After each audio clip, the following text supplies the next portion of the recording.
Salam untuk semuanya. Pada kesempatan ini kita akan membahas keseimbangan ekonomi dalam perekonomian dua sektor. Apa yang dimaksud dengan perekonomian dua sektor? Bisa dilihat dalam diagram alir perekonomian dua sektor pada gambar berikut ini. Perekonomian dua sektor terdiri dari dua pelaku ekonomi. Yang pertama adalah produsen, kemudian yang kedua adalah konsumen. Dan terdiri dari dua pasar. Yang pertama adalah pasar barang dan jasa, kemudian yang kedua pasar faktor produksi. Baik, bagaimana aliran perekonomian ini terjadi? Kita tidak bisa melihat ujung dan pangkalnya di sini. Ini adalah sebuah siklus ya.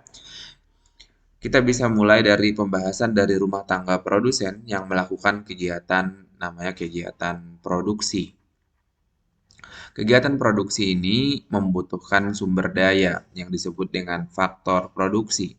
Sumber daya ini dibeli atau disewa dari rumah tangga konsumen. Di mana produsen bisa menemukan sumber daya ini, yaitu di pasar faktor produksi namanya. Sehingga ketika produsen memperoleh atau membeli atau menyewa faktor-faktor produksi ini akan menghasilkan pendapatan berupa upah, sewa, bunga, dan profit yang akan diperoleh oleh rumah tangga konsumen. Dari situlah rumah tangga konsumen memperoleh pendapatan. Kemudian setelah kegiatan produksi dilakukan akan menghasilkan barang dan jasa. Barang dan jasa ini kemudian ditawarkan di pasar barang. Maka sisi inilah yang disebut dengan sisi penawaran agregat karena mencakup semua barang dan jasa. Dan di pasar barang inilah konsumen mencari barang-barang dan jasa yang dibutuhkan sehingga mereka melakukan belanja di pasar barang dan jasa. Untuk melakukan belanja, maka mereka mengeluarkan pendapatan-pendapatan yang sudah diperoleh sebelumnya. Oke, dan dari pasar barang dan jasa inilah rumah tangga produsen memperoleh pendapatan. Dan begitu seterusnya, pendapatan tersebut akan digunakan lagi untuk membeli faktor produksi, kemudian konsumen akan kembali memperoleh pendapatan dan akan dibelanjakan lagi di pasar barang dan jasa. Itu situasi dalam perekonomian dua sektor. Sekarang apa saja unsur-unsur atau variabel-variabel yang terlibat di dalam siklus ekonomi dua sektor ini? Yang pertama, kita perlu melihat hubungan antara konsumsi dan pendapatan. Oke, pendapatan rumah tangga adalah faktor yang terpenting untuk menentukan tingkat pengeluaran dari rumah tangga itu sendiri. Coba kita perhatikan tabel berikut ini. Pada tabel berikut ini ada 3 kolom. Kolom pertama berisi pendapatan disposable atau pendapatan yang sudah tersedia untuk dibelanjakan. Kolom yang kedua ini berisi pengeluaran untuk konsumsi. Kemudian kolom yang ketiga berisi tabungan. Nah, ini seperti yang sudah pernah dibahas pada pertemuan sebelumnya, yang mana kita punya persamaan pendapatan nasional atau Y, itu kan sama aja dengan konsumsi ditambah dengan tabungan. Artinya, sebagian dari pendapatan akan dikonsumsi dan sebagian dari pendapatan akan ditabung. Apa yang bisa kita simpulkan dari tabel ini?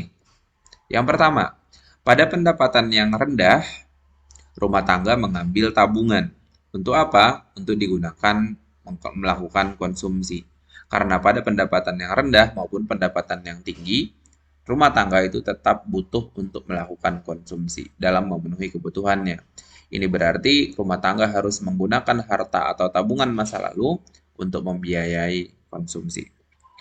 Kesimpulan pertama tadi itu terjadi pada baris pertama, kemudian baris kedua, baris ketiga, keempat, kemudian baris kelima. Yang mana pada semua baris ini kita melihat tabungan itu berkurang. Itu artinya tabungan diambil untuk melakukan konsumsi. Kenapa seperti itu? Karena pendapatannya ini tidak cukup untuk membiayai konsumsinya ya. Seperti pada baris pertama pendapatan nol. Sementara konsumsinya itu adalah 125. Pendapatan nol, konsumsi 125, maka semua konsumsinya itu dibiayai dengan tabungan. Tabungan ini bisa berupa tabungan sendiri maupun tabungan orang lain. Kalau tabungan sendiri, ya sudah tabungannya dia sendiri yang berkurang.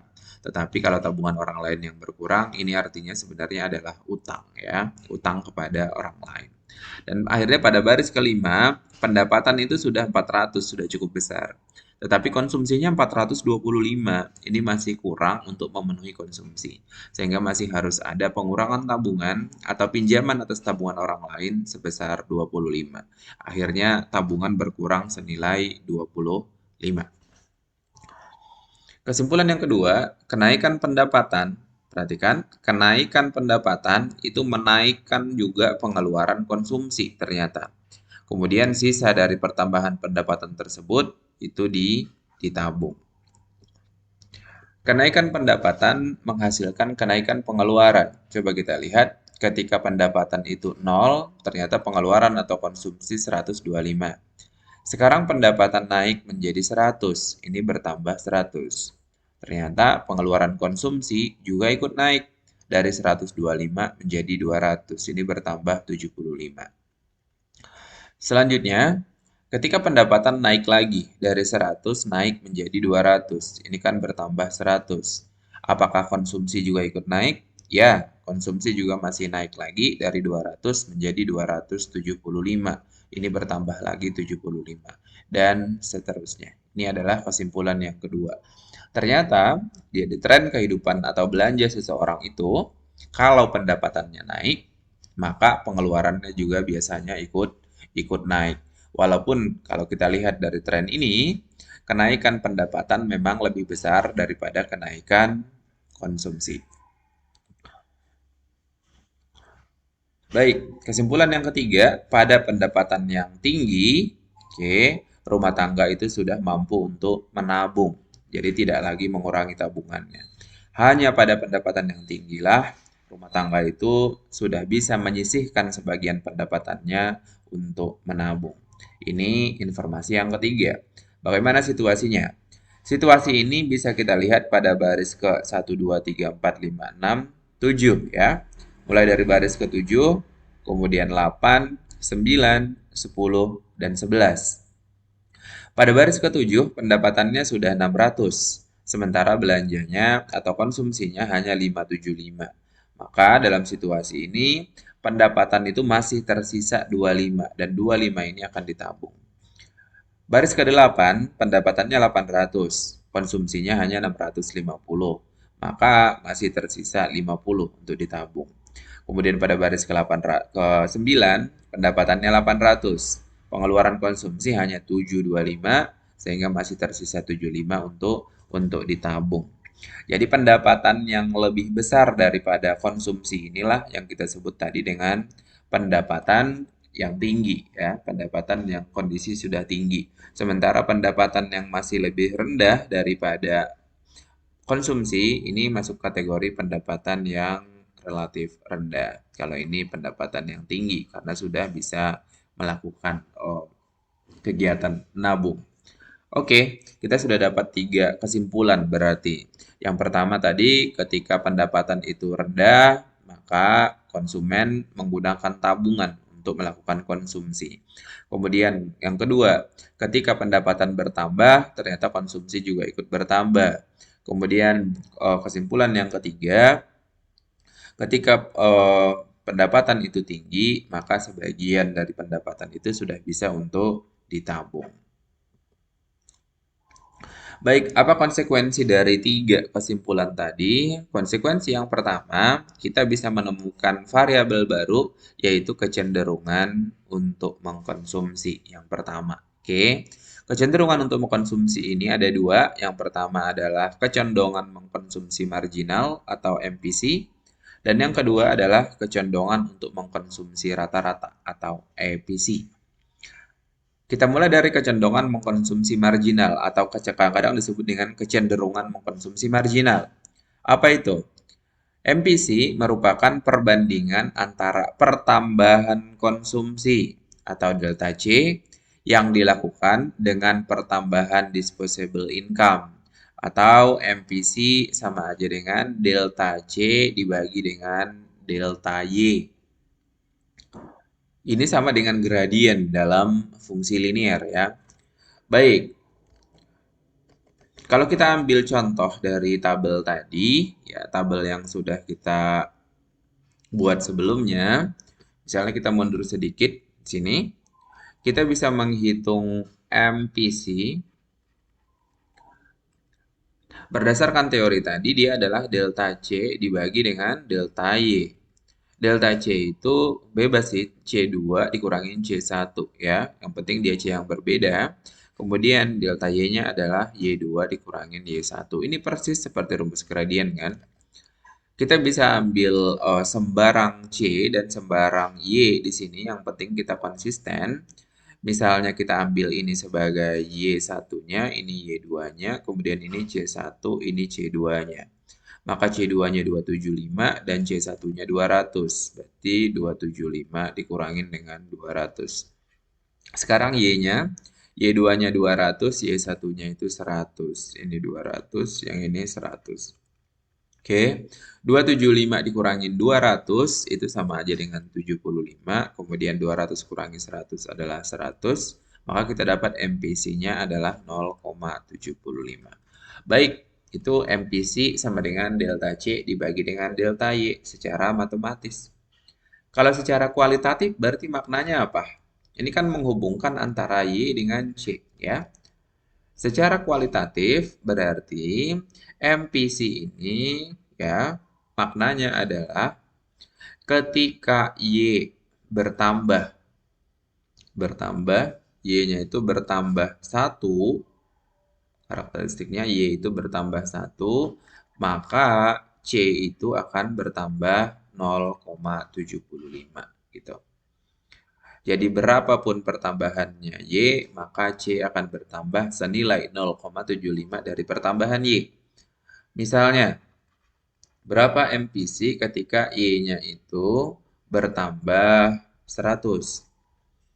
Maka C itu akan bertambah senilai 0,75 kali 100 ya. Maka C-nya akan bertambah senilai 75. Baik, ini mirip dengan yang ada di tabel tadi.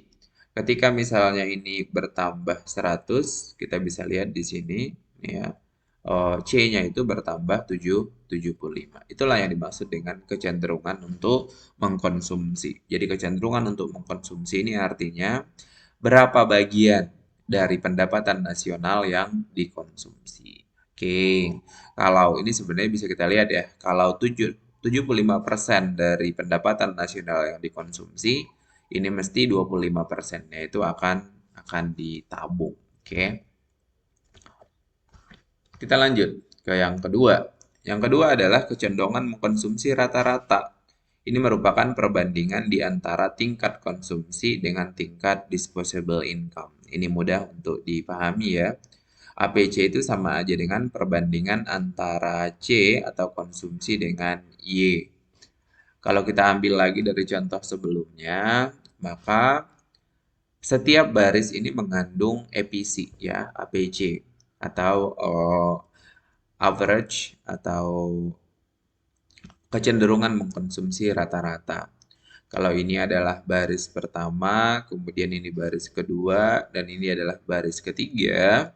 Misalnya kita mau mencari APC 3. Ini kan berarti sama aja dengan konsumsi pada baris ketiga dibagi dengan pendapatan nasional pada baris ketiga. Oke, konsumsi pada baris ketiga itu adalah 275 dibagi dengan konsumsi pada pendapatan pada baris ketiga adalah 200 gitu. Ini berarti dia sebenarnya lebih dari 1 ya. Sekarang misalnya kita cari pada baris keempat, 5, 6, 7, 8, baris ke-9 deh. Bagaimana dengan APC 9? Ini adalah C9 dibagi dengan Y9 dong. Maka C9 itu adalah 725. Oke, kemudian Y9 itu adalah 800. Di sini kamu bisa melihat ini sudah kurang dari 1. Dan umumnya APC itu dari atas ke bawah itu akan memiliki tren yang menurun. Baik, itu tadi adalah APC atau kecenderungan mengkonsumsi rata-rata. Baik, kecenderungan mengkonsumsi itu berarti ada dua, satu MPC dan APC. Sekarang bagaimana dengan kecenderungan untuk menabung? Jadi, tabel tadi juga memberikan gambaran yang lain, terutama pada kolom yang ketiga, yaitu kolom tabungan. Dari kolom tabungan itu kita bisa memperoleh MPS yang pertama, kecenderungan untuk menabung marginal, yaitu perbandingan antara pertambahan tabungan delta S dengan pertambahan disposable income atau delta Y. Ini tidak perlu kita contohkan, ini analog dengan MPC yang tadi. Kecenderungan menabung rata-rata adalah variabel yang kedua yang ada pada kolom ketiga tadi. Ini menunjukkan perbandingan di antara tabungan atau S dengan pendapatan disposable. Oke, sehingga APS atau average propensity to save itu adalah jumlah tabungan dibagi dengan jumlah pendapatan pada waktu masing-masing atau pada periode masing-masing. Baik, setelah kita dapat keduanya, baik apa hubungan antara kecenderungan mengkonsumsi dan kecenderungan untuk menabung? Kecenderungan untuk mengkonsumsi marginal MPC dan kecenderungan untuk menabung marginal itu kalau dijumlahkan ternyata hasilnya harus sama dengan 1. Ini mudah untuk dibuktikan. Kita punya persamaan sebelumnya, delta Y itu sama aja dengan delta S ditambah dengan delta C ya. Jadi sebagian dari pendapatan, tambahan pendapatan itu akan ditabung dan sebagiannya itu akan dikonsumsikan.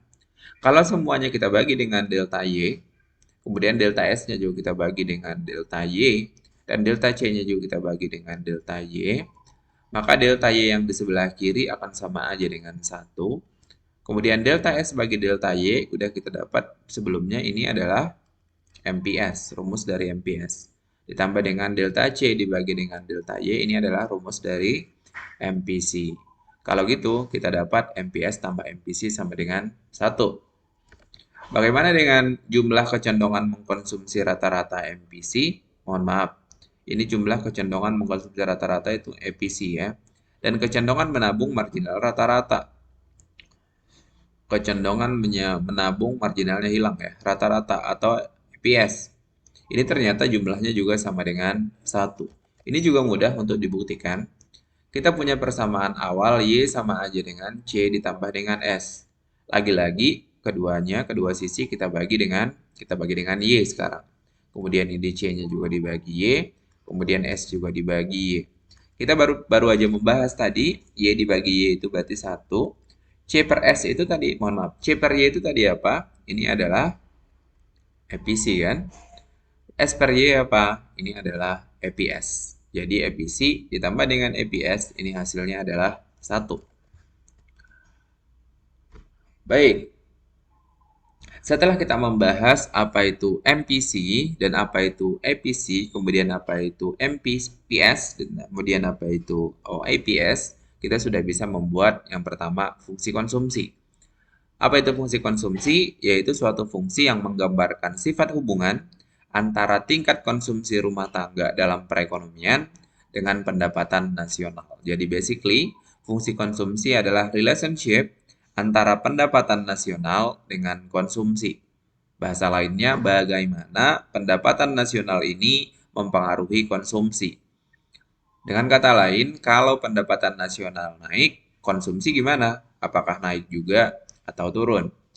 Kalau pendapatan nasionalnya turun, kemudian konsumsinya bagaimana? Kalau pendapatan nasional naik dengan jumlah tertentu, berapa kenaikan C? Jadi sampai ke hitungannya, sampai ke perhitungan kuantitatifnya. Kalau pendapatan nasional turun senilai X misalnya, maka berapakah penurunan C? Itu yang dimaksud dalam fungsi konsumsi. Bentuk umumnya adalah C sama aja dengan A ditambah dengan BY. Yang mana A ini diartikan sebagai konsumsi rumah tangga pada saat pendapatan nasional itu 0, dan B ini adalah MPC. B-nya ini adalah MPC. Yang mana MPC ini tadi adalah kecenderungan untuk mengkonsumsi secara marginal. Atau dalam fungsi linear, B ini diartikan sebagai gradien. Pengaruhnya itu sebenarnya direpresentasikan oleh apa sih dalam fungsi ini? Jadi pengaruh Y terhadap C ini sebenarnya digambarkan oleh nilai dari B-nya ini nih, ya. Jadi, setiap perubahan Y ini akan menyebabkan perubahan C senilai B dikali dengan perubahan dari Y. Atau B dikali dengan delta Y. Fungsi yang kedua adalah fungsi tabungan. Fungsi konsumsi dan fungsi tabungan itu sangat-sangat mirip dan sebenarnya berhubungan satu sama lain.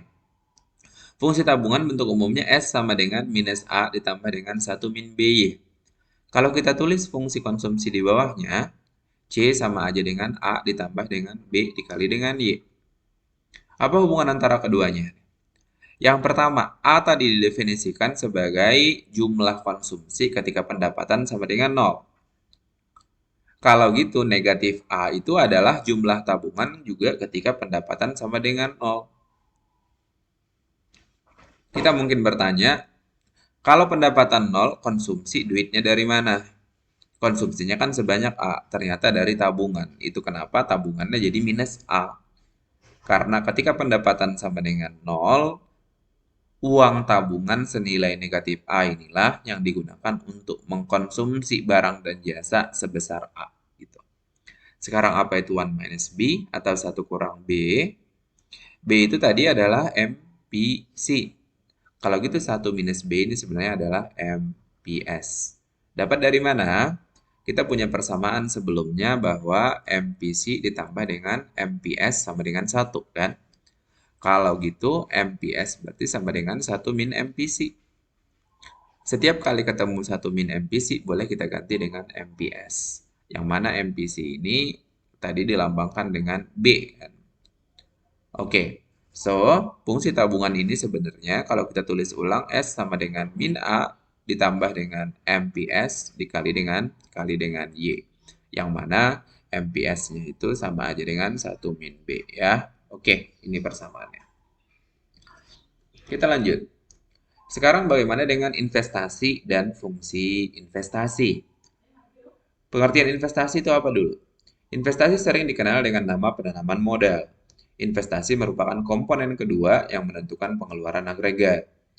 Investasi merupakan pengeluaran atau perbelanjaan penanaman modal atau perusahaan untuk membeli barang-barang modal, dan perlengkapan-perlengkapan produksi untuk menambah kemampuan produksi dari barang dan jasa yang tersedia dalam perekonomian. Sekarang bagaimana fungsi investasi? Ada dua. Yang pertama ada yang disebut dengan fungsi investasi otonom. Ini merupakan fungsi investasi yang besarnya tetap atau jenis investasi yang tidak terpengaruh dengan besarnya pendapatan.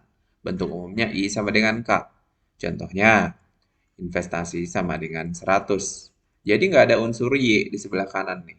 Langsung di sebelah kanan itu hanya angka atau konstanta. Fungsi yang inilah yang digunakan dalam ekonomi dua sektor. Jadi nanti dalam perhitungan-perhitungan kita, fungsi investasinya itu adalah fungsi investasi yang otonom atau otonomi. Jadi bentuknya cuma I sama dengan langsung angka, misalnya 100, 200, dan seterusnya. Kemudian investasi terpengaruh. Ini merupakan investasi yang besarnya dipengaruhi oleh besarnya pendapatan nasional. Maka bentuknya adalah I sama dengan K ditambah dengan L kali dengan YD. Contoh, I sama aja dengan 100 ditambah dengan 0,8 kali dengan Y. Kalau fungsinya seperti ini, artinya I itu dipengaruhi oleh Y senilai 0,8 kali perubahan Y.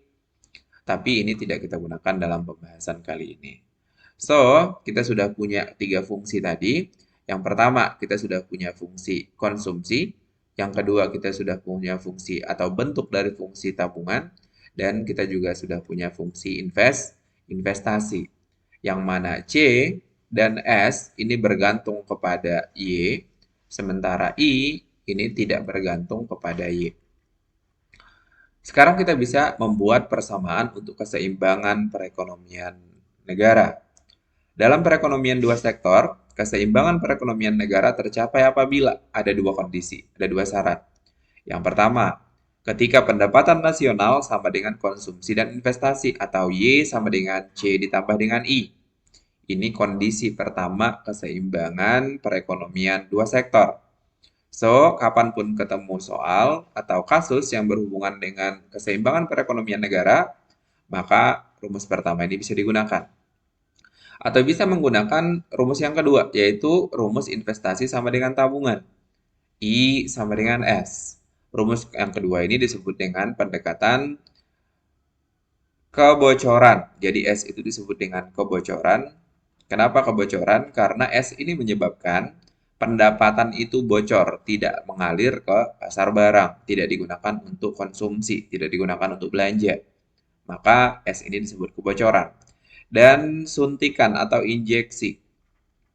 Suntikan itu artinya apa? Investasi ini disebut suntikan karena dia mengubah atau mengambil tabungan tadi untuk dibelanjakan atau dialirkan kembali ke pasar barang. Maka I atau investasi ini disebut dengan suntikan.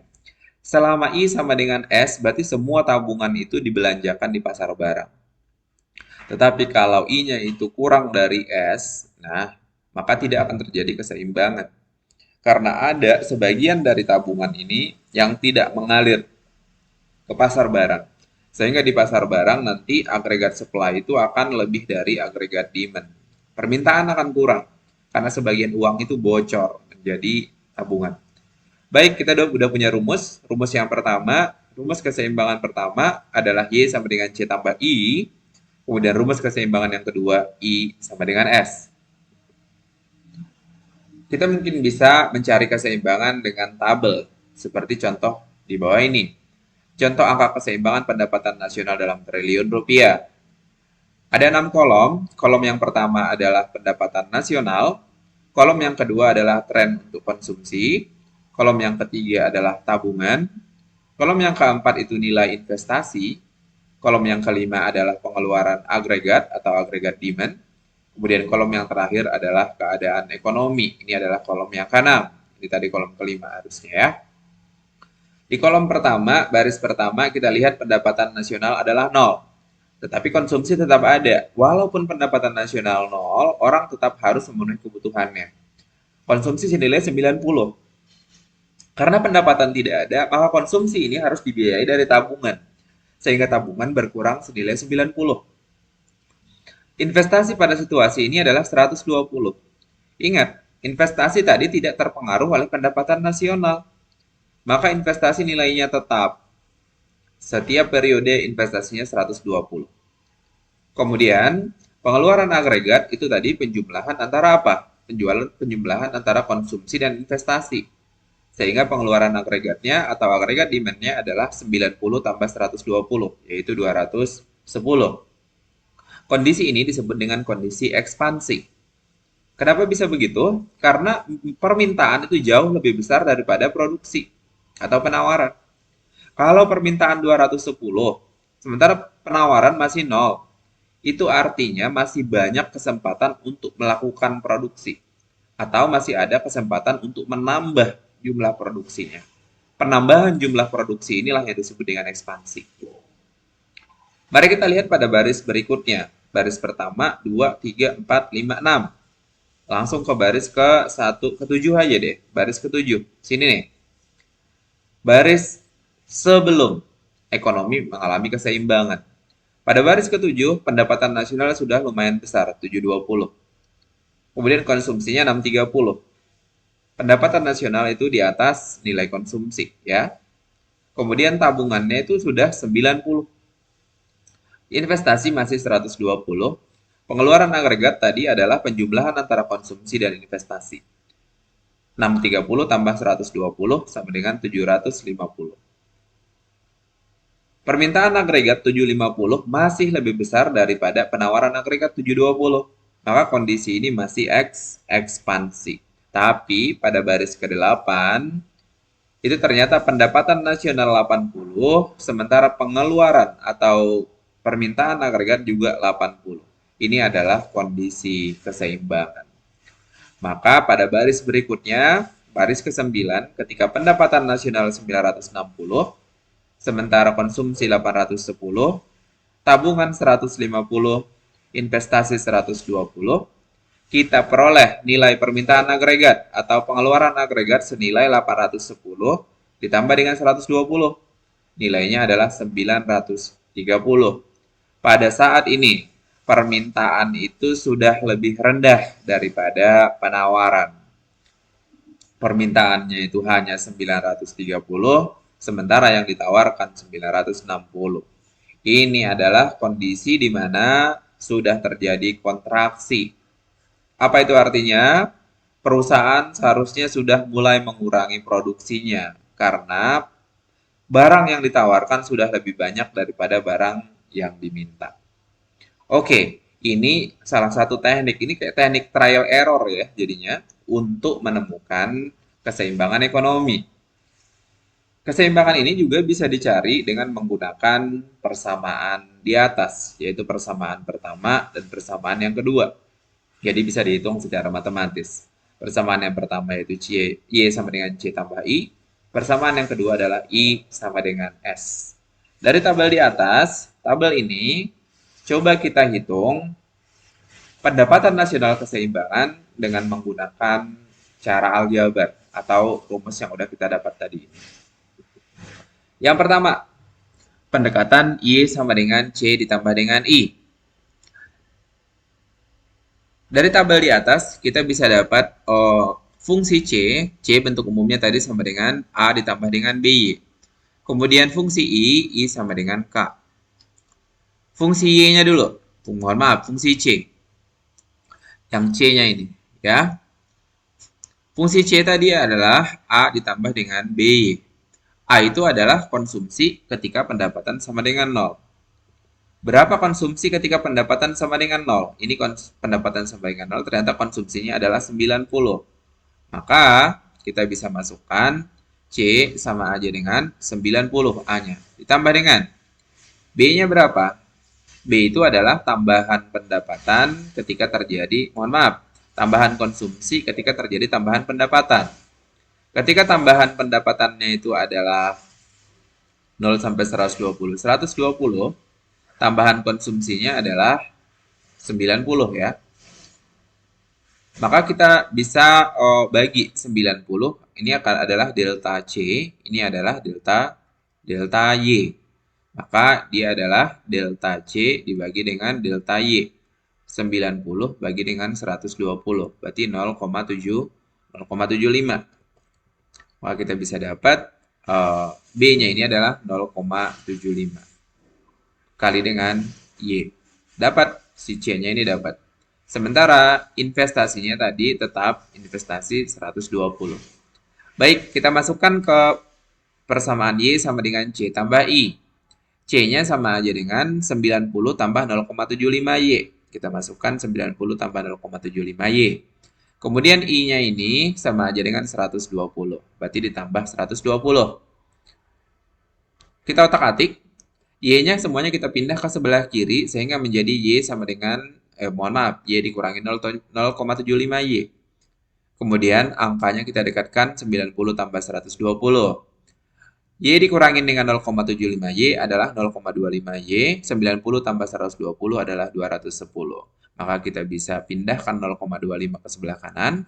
Sehingga Y sama aja dengan 210 bagi dengan 0,25 yang hasilnya adalah 840. Baik, sama dengan yang ada di tabel tadi. Keseimbangan adalah 840. Yang ini ya. Sekarang cara yang kedua. Cara yang kedua adalah persamaan S sama dengan I. Kita sudah punya persamaan untuk C.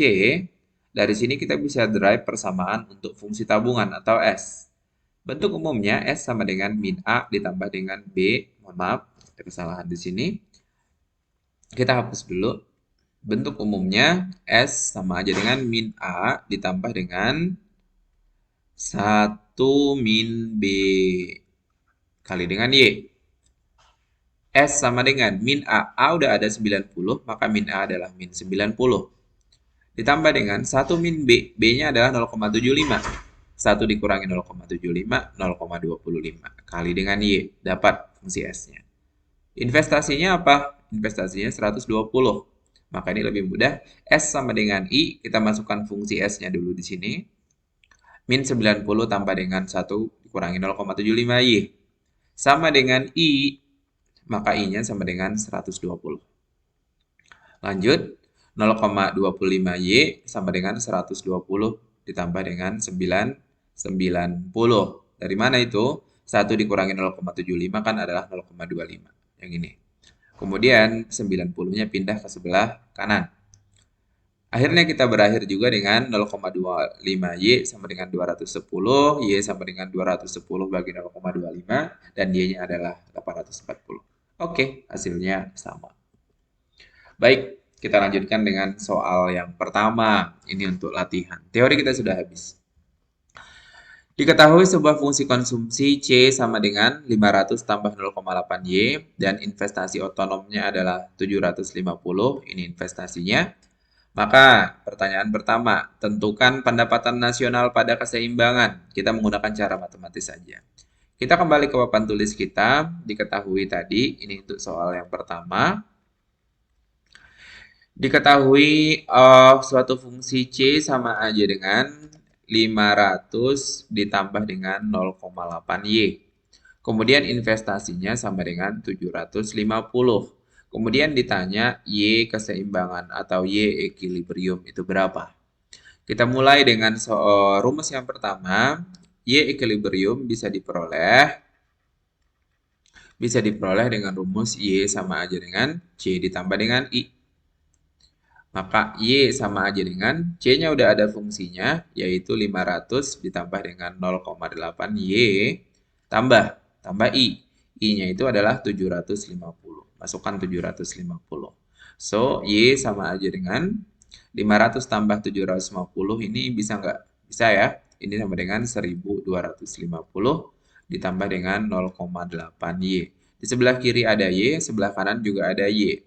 Pindahkan semuanya ke sebelah kiri. Maka Y dikurangi 0,8Y sama dengan 1250.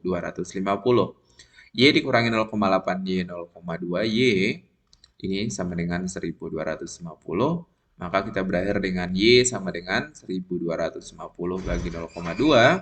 Atau Y-nya ini sama aja dengan 6250 ya. Nah, ini hasilnya. Atau 1250 dibagi dengan 12.500, 6.250. Oke, ini udah benar. Kemudian kita juga bisa menggunakan rumus yang kedua. Rumus yang kedua tadi adalah Y equilibrium bisa diperoleh ketika S sama dengan I. Kita bisa membuat fungsi S dari fungsi C ini. S-nya akan sama aja dengan minus 500 ditambah dengan 0,2Y sama dengan 750. 0,2Y berarti sama dengan 750 tambah 500. Maka 0,2Y sama aja dengan 750 tambah 500 adalah 1250. Oke, kita end up di sini lagi nih. Oke, ini tinggal dilanjutkan. Hasilnya adalah 6250. Sekarang yang kedua. Apakah yang terjadi apabila pendapatan nasional Y tersebut 3.500? Apakah A. Ekspansi, B. Seimbang, atau C. Kontraksi? Jadi Y-nya sama dengan 3.500. Coba kita hitung. Kita punya fungsi C sama aja dengan berapa tadi? 500 ditambah dengan 0,8Y. Dalam situasi yang disebutkan tadi, kemudian I-nya, mohon maaf, sama dengan 750. Ini dulu yang kita catat. Situasi yang disebutkan tadi, ternyata apa yang terjadi kalau Y-nya sama dengan 3.500? Y, mana nih? Ini ya. Coba kita hitung. Kita punya persamaan Y sama aja dengan C ditambah dengan I. Ini kalau dia seimbang. Kalau Y-nya adalah 3.500, kita cek dulu apakah sisi sebelah kiri sama dengan sisi sebelah kanan. Yang mana sisi sebelah kiri itu adalah agregat supply, dan sisi sebelah kanan itu agregat demand. Y-nya adalah 3.500. Ini sama dengan, harusnya ya, C-nya adalah 500 ditambah dengan 0,8 kali Y. Y-nya tadi 3.500. Masukkan 3.500 di sini. Kemudian ditambah dengan I. I-nya adalah 750. Maka 3.500 sama aja dengan, ini adalah 500 tetap, ditambah dengan 0,8 kali dengan 3.500. 0,8 kali 3.500 itu sekitar berapa ya? 30. Kalau dikali dengan ini 350, ini 700 ya. 3.500 dikurangin dengan 700 berarti 2.800. Ditambah dengan 750. Coba kita jumlahkan. Sebelah kiri tetap 3.500. Ini adalah agregat supply-nya. Kita sama dengankan aja dulu. 500 ditambah dengan 750 tadi 1.250. 3.250 berarti 4.050 ya. Ternyata ini nggak sama nih. Ternyata dalam perhitungan ini AS tidak sama dengan D. Berarti Y tidak sama dengan C tambah I. 3.500 tidak sama dengan 4.050. Tetapi 3.500 itu kurang dari 4.050. Kita dapat kesimpulan dari sini berarti agregat supply kurang dari agregat demand. Permintaannya lebih besar. Apa situasi yang menggambarkan ini? Kalau permintaannya besar, penawarannya masih sedikit, ini adalah situasi ekspansi. Karena produksi masih bisa ditambah. Bahkan pabrik masih bisa ditambah. Ini adalah situasi ekspansi namanya. Oke, kita udah bisa menjawab soal nomor 1. Masih ada soal yang lanjut, yaitu soal nomor 2. Diketahui perekonomian suatu negara tertentu memiliki data seperti di bawah ini. C-nya fungsinya adalah sama dengan 150 tambah 0,6 Y disposable, I sama dengan 40, G sama dengan 60, T 0,15 Y, berarti ini pajak proporsional, X 50, kemudian impor 0,15 Y. A. Tentukan besarnya keseimbangan pendapatan nasional jika negara tersebut menganut perekonomian dua sektor. Dengan menggunakan pendekatan yang pertama itu adalah Y sama dengan agregat demand, dan pendekatan yang kedua adalah suntikan dan bocoran atau I sama dengan C. Mohon maaf, IS sama dengan I. Kalau yang diminta untuk dua sektor, maka ini hilang. Nggak ada sektor pemerintah. Pajak nggak ada. Kemudian X juga nggak ada. Ekspor-impor, ini juga nggak ada. Sisanya tinggal dua nih. C sama dengan I. Kalau dia itu dua sektor juga, maka kita bisa dapat Y disposable itu sama dengan Y nasional. Oke. Jadi rumus kita itu tidak harus menggunakan YD, karena YD sama dengan Y. Baik kita gunakan cara yang pertama dulu. Rumusnya adalah Y sama aja dengan C ditambah dengan I. C-nya udah ada pada soal, yaitu 150 tambah 0,6 Y. 150 tambah 0,6 Y. Ini adalah Y sama dengan ya. Ditambah dengan I, investasinya adalah 40. Baik. Yang Y-nya kita pindah ke sebelah kiri semua, berarti Y dikurangi 0,6 Y sama dengan 150 tambah 40. Kita jumlahkan atau kita operasikan. Ini adalah 0,4 Y, ini adalah 190. Maka Y sama dengan 190 bagi dengan 0,4. Atau Y sama aja dengan 190 dibagi dengan 4 dikali dengan 10 ya. Maka Y akan sama aja dengan 1900 dibagi dengan 4. Maka Y sama aja dengan berapa nih? 1900 bagi dengan 4. 1900 bagi 2 adalah 950. 950 bagi 2 adalah 475. Kalau menggunakan cara yang kedua, itu adalah menggunakan suntikan bocoran. Maka S sama dengan I. S-nya berarti kita buat dari fungsi C. Yang ini nih. Maka dia akan sama dengan minus 150 tambah dengan 0,4 Y. Sama dengan I. I-nya 700, mohon maaf, bukan 750, itu soal yang pertama tadi ya. I-nya adalah 40. Oke, yang angka kita pindah semua ke sebelah kanan, sehingga 0,4 Y sama aja dengan 150 tambah dengan 40. 0,4 Y sama aja dengan 190. Sudah sama ya, sudah end up nih. Sisanya udah sama dengan yang bawah ini perhitungannya, sehingga hasilnya juga 475. Baik, 475 adalah pendapatan nasional keseimbangan. Yang kedua, berapa besarnya nilai konsumsi dan tabungan pada perekonomian dua sektor tersebut? Kalau kita dapat Y-nya adalah 475, maka berapa besarnya konsumsi dan tabungan? Oke, kita mulai dengan fungsi konsumsi. Kita punya fungsi konsumsi untuk yang nomor 2 ini. C sama aja dengan berapa tadi? Kita lihat dulu. Kita contek lagi fungsi konsumsinya. 150 tambah 0,6 Y. 150 ditambah 0,6 Y. Dari sini kita juga bisa membuat fungsi tabungan. Fungsi tabungan S akan sama aja dengan negatif 150 ditambah dengan 0,4 Y. Baik, kita sudah menemukan nilai Y-nya tadi, yang mana Y sama aja dengan berapa kita dapatnya? Y sama dengan 475 ya. 475. Kalau gitu, C akan sama aja dengan 150 ditambah dengan 0,6 dikali dengan 475.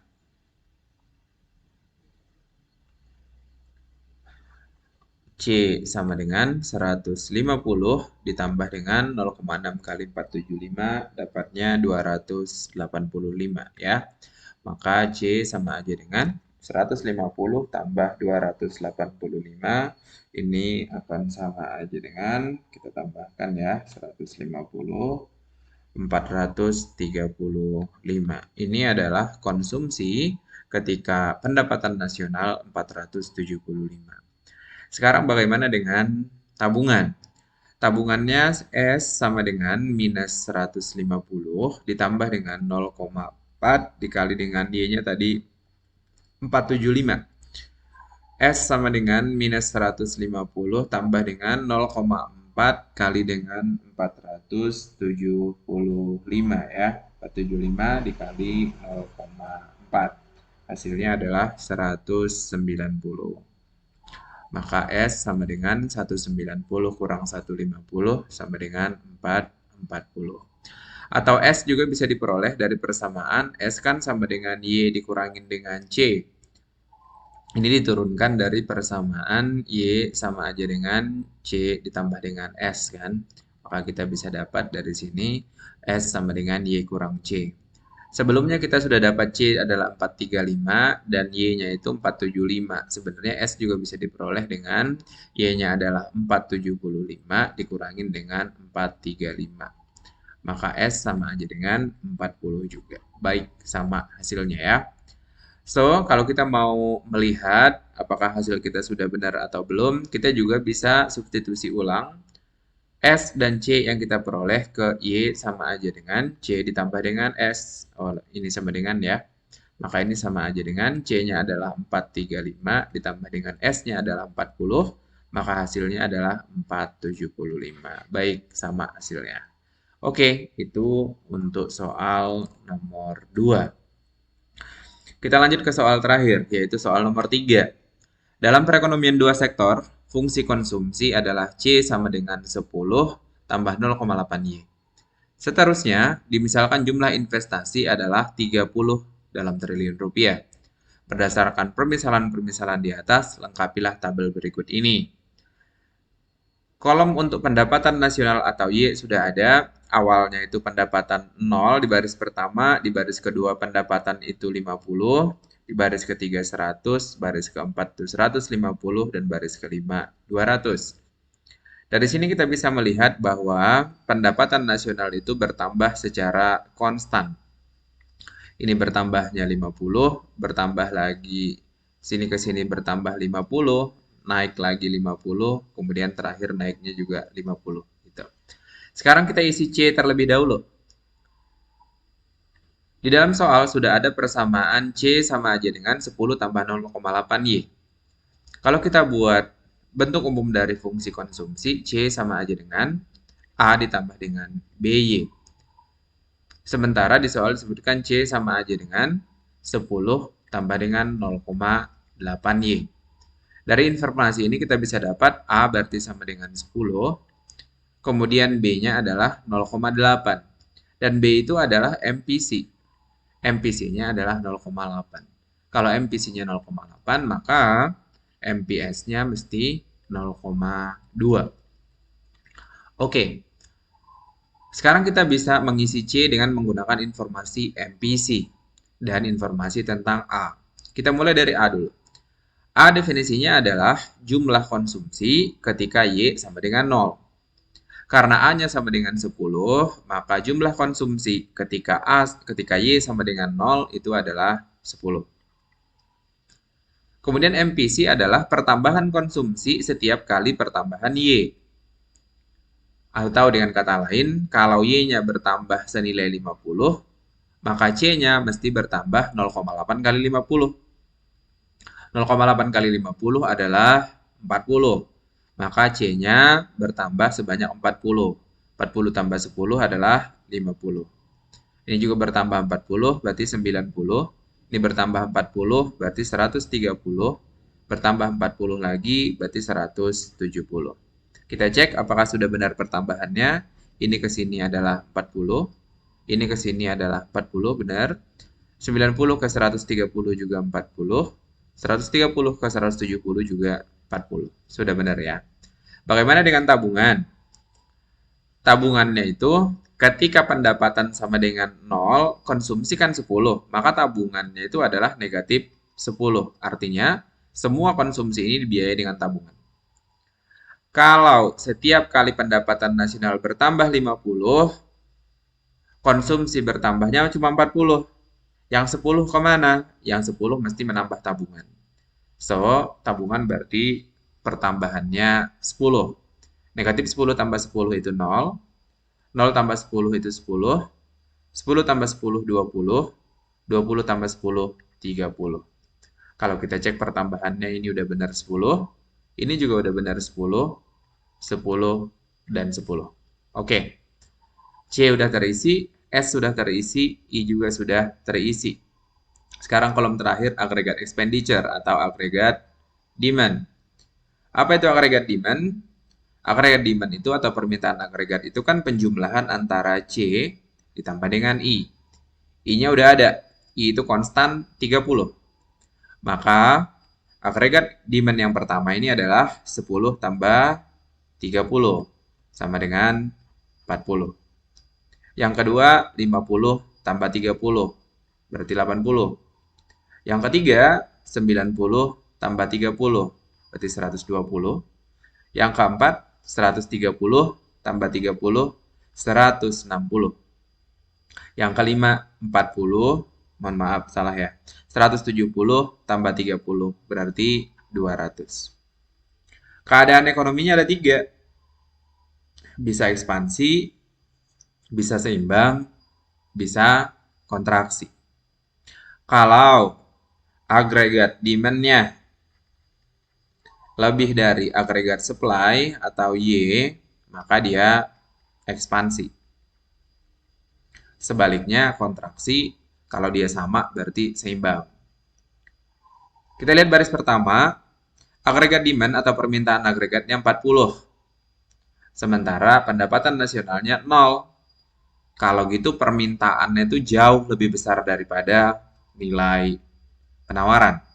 Maka keadaan ekonominya adalah ekspansi. Yang kedua, 80 dibanding 50 masih ekspansi. Ekspansi itu artinya produksi masih bisa dilakukan karena permintaan itu lebih besar daripada penawaran. Kemudian baris ketiga 120 dibanding dengan 100 masih lebih besar permintaan yaitu 120. Ini masih ekspansi.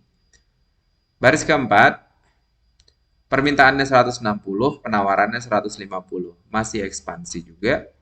Baris kelima permintaannya 200 sementara penawarannya 200. Sama. Kalau gitu ini adalah titik keseimbangan atau equilibrium.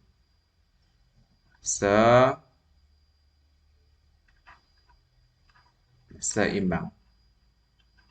Oke, sudah terisi sepenuhnya. Baik, itu aja yang bisa saya sampaikan. Terima kasih.